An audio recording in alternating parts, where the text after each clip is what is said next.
Hello friends, and welcome back to my channel.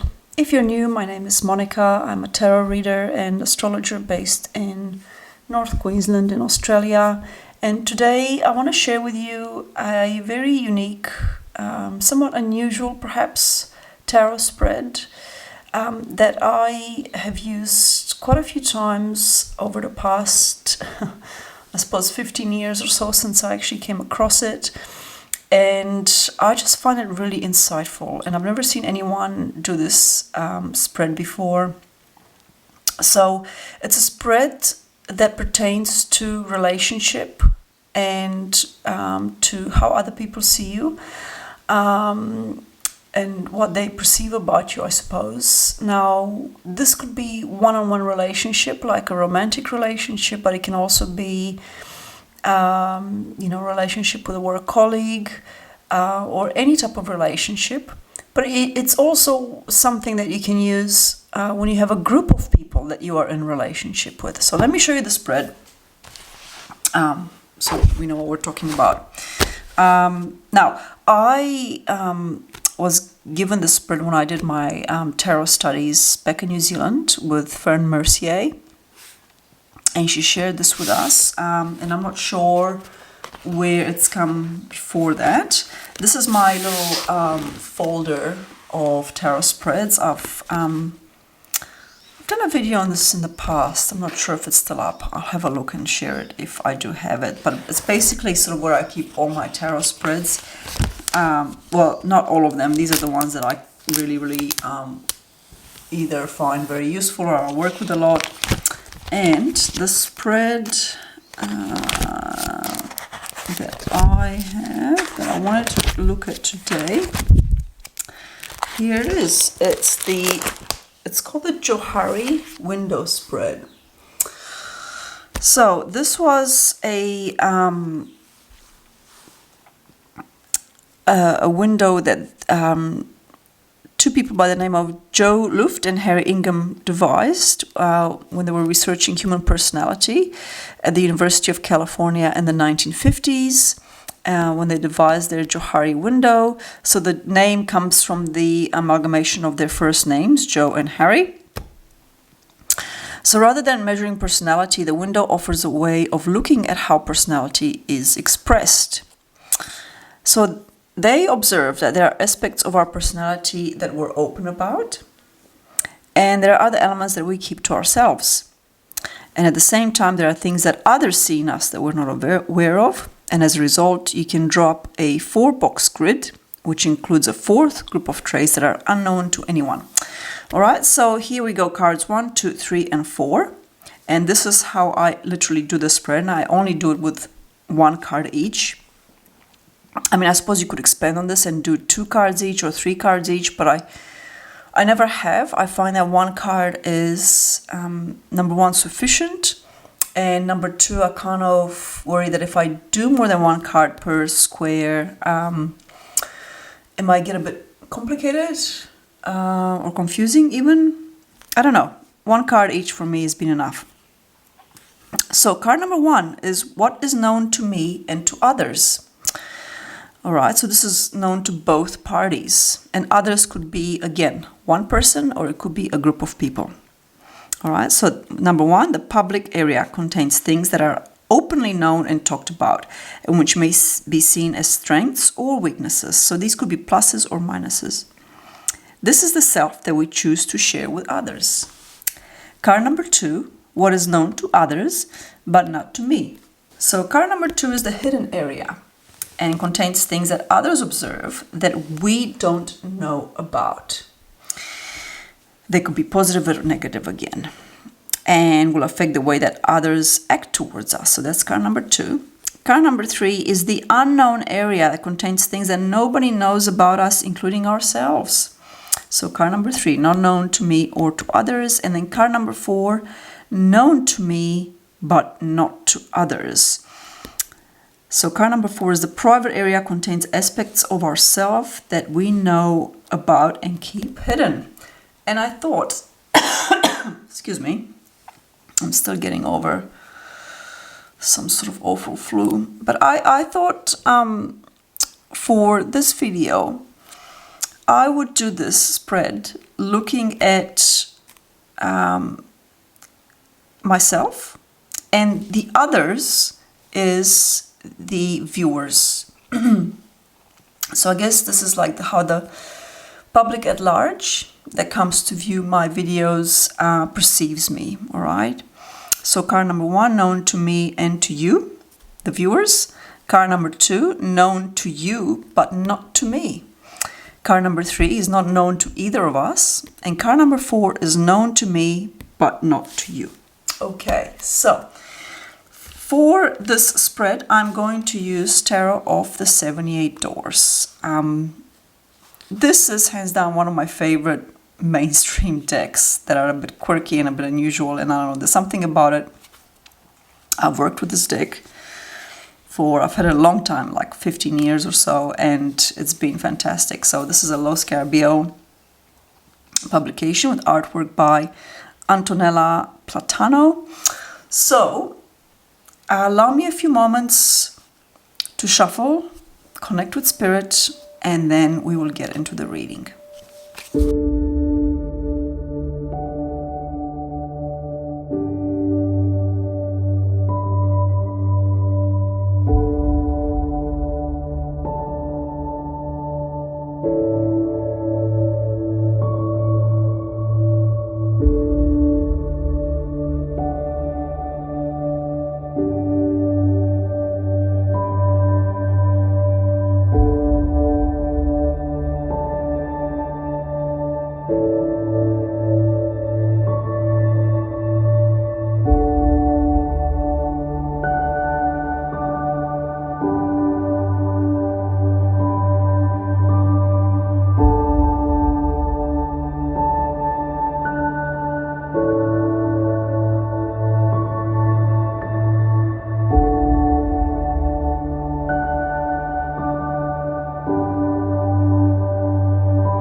So, card 1, card 2, card 3, and card 4. Let's have some tea first. Okay, so card number 1. Excuse me. What is known to me and to you, the viewers? 8 of Wands. I love that. So this is Tarot of 78 Doors, and in line with that theme, we've got the presence of keys throughout the deck, as shown here. And it looks to me like someone is choosing the right key out of many potential options to open a door or a number of doors.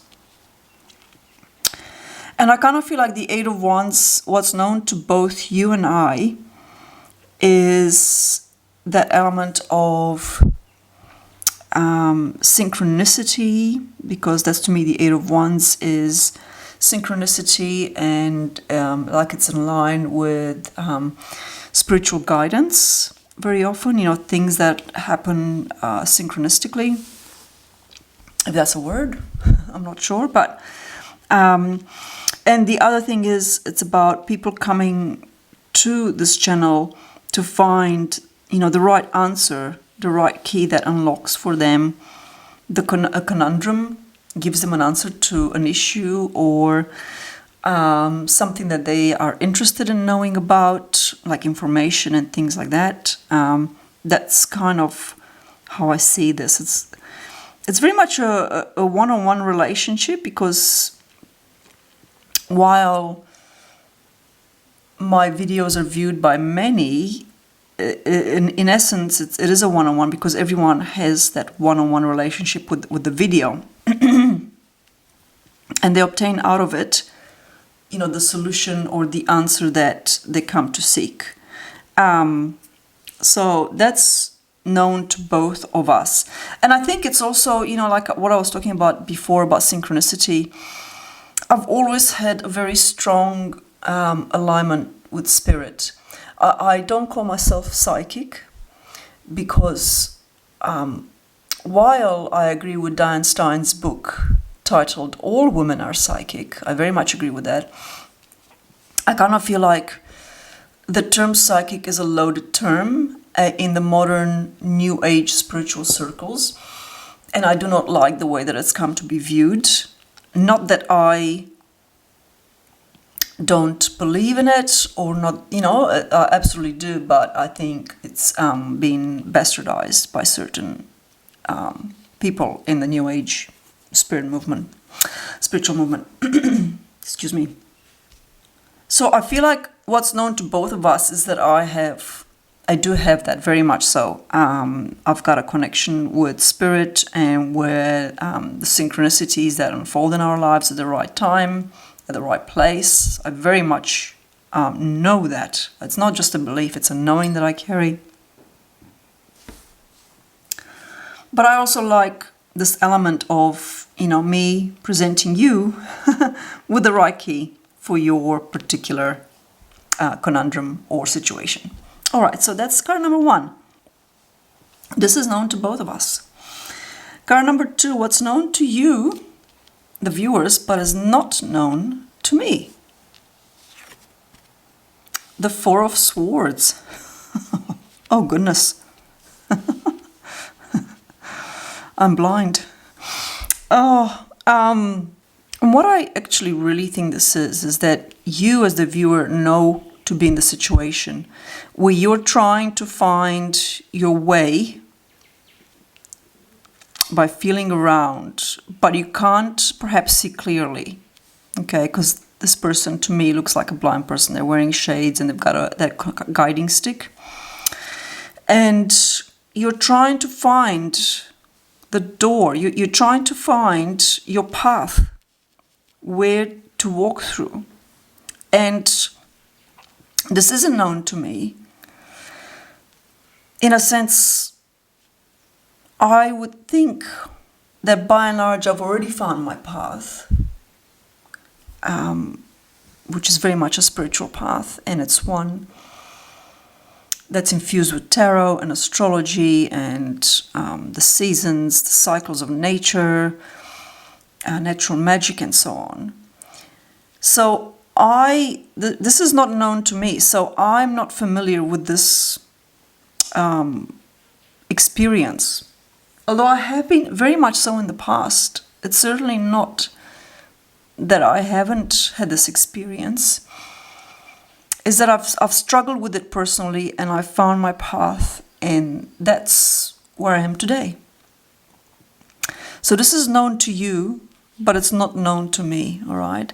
These are viewers or subscribers that come in search of a path.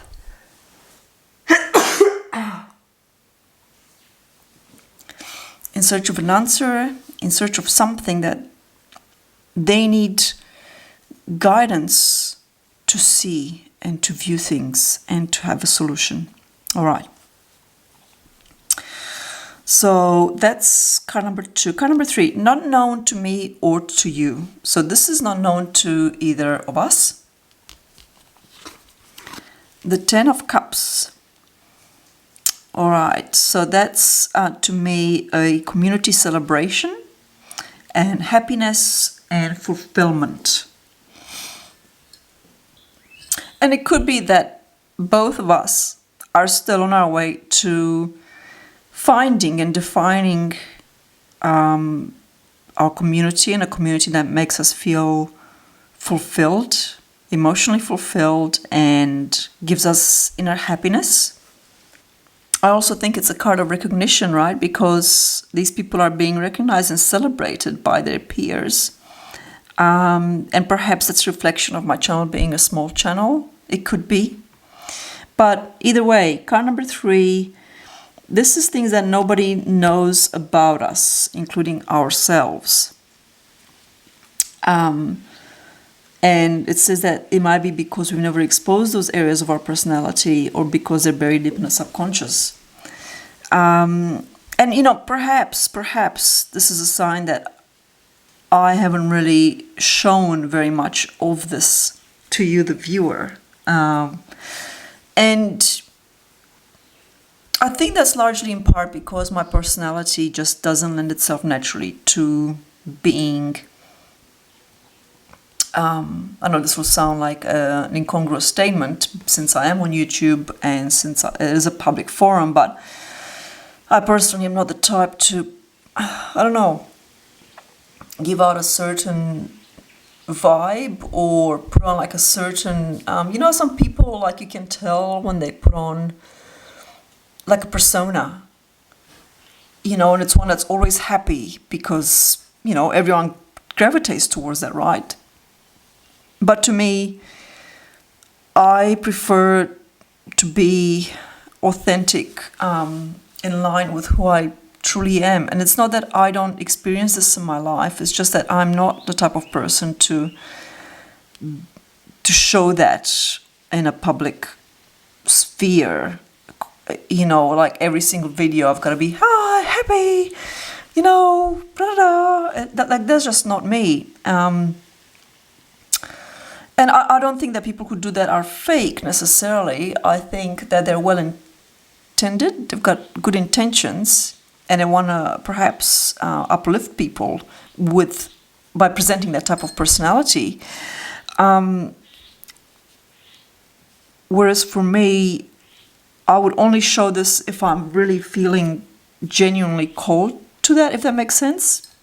It's a tricky one to explain or to understand, because remember, this is things that even I don't know about myself. So perhaps I need to work on gratitude and realizing that I am actually in this position, and I already have so much in life to celebrate and to be grateful for, and that brings emotional fulfillment to me. But it's something that I'm not fully aware of either, and neither is the public, the viewers. It's a really, really interesting reading. And because this is a card that's not known to me or to you, it can be tricky to fully understand or to explain. And then card number 4, known to me but not to you. Ace of Swords. So this is something that I know, but I'm keeping hidden and you don't know about. So the Ace of Swords is about clarity. And I love this view of the Ace of Swords, like piercing through this maze. So a maze, to me, is symbolic of being lost, trying to find our way, trying to find the right exit or door. It's confusing. Things aren't clear, but then comes this Ace of Swords that really makes everything clear and, literally shows the way to go. And that's known to me in terms of I know how to find my way out. I know what I need to do, but you're not yet aware of that because I haven't shared my plans in detail. I haven't talked about the way that I really want to go. I haven't shared that with a larger public. Okay, so this is the Johari, and underneath the card underneath, I've got the High Priestess. How apt to have the High Priestess as the card, like underneath it all, the energy underpinning it all, which is my energy and it's my archetype, really. Okay, so there you go. I hope you find this interesting. I find it fascinating, to be honest. And like I said, it's a spread that you can do on one-on-one relationship, like romantic or business or work colleague, but you can also do it with a group of people like I've done here, which is me, and the others is you, the viewers. And I think it's a very useful spread to get to know, and I've just, I wanted to share it because I've never seen it anywhere else, or I haven't seen anybody do this spread. So if you find this interesting, or if you want to give it a go, let me know how you get on. I would be very, very interested to see this spread in action with other readers. That's it for now. As always, thanks for being here, and until my next video, take care.